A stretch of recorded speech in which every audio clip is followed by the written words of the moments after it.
And rolling. Hi, my name is Christine Lozano. I am the creator and writer of Latnem. I wrote this 2 years ago. It's based on all real events at a mental facility I worked at for 5 years. And all characters are based on real people. Names have changed. And some of the circumstances, too, are based on real facts. I wanted to write about it for numerous reasons, to show the different behaviors, and one of the things that interested me was getting to know people with mental disabilities and how they, not all of them, but how a lot of them have no filter and they're very childlike. And one of the things that interests me is when we walk out of our doors, we, quote-unquote, normal people walk out our doors, we have this social conformity that we have to rely on. We have this mask of how we want people to see us, how view us, and how not everyone wears their heart on their sleeve. And if we don't conform to this type of realism, then we're labeled as sarcastic or, you know, I don't know what. There's labels for us if we don't, if we don't say the right things, or if we're told to grow up, or quit acting like a child and stuff like that. And to me, meeting a lot of these clients, they were more real to me than the people that I met on an everyday basis at the grocery store. And I don't think it's just an LA thing. I think it's worldwide. A lot of times, when you walk by someone and people go, oh, hey, how are you, and then they walk off without even hearing your answer, and I get that daily. And like working a lot with these clients, they look at you in the eyes and they want to know how you're doing, because they'll wait for your answer, or they'll sit there and tell you you're fat, or that looks horrible on you, or and there's a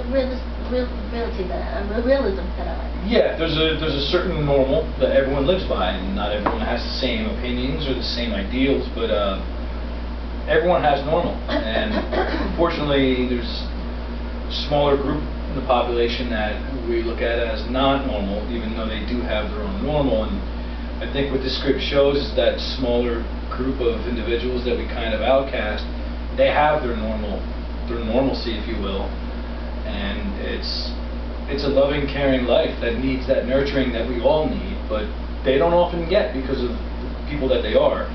And we're showing that they can get it, at least from each other. And learning about the different medications that are out there, and one of the I wanted to write about a mail cutter, because as Ed said earlier, that they're not as out there as female cutters, and there's like this stigmatism that if you are a male cutter, you're not emo, you're just not manly, and it's not a manly thing to do. Yeah. So writing this, I wanted to sort of get rid of that idea and just tell it from a man's point of view, and also having someone out there in the, again, quote unquote, normal world meet people with mental disabilities and realize that he's going to learn something.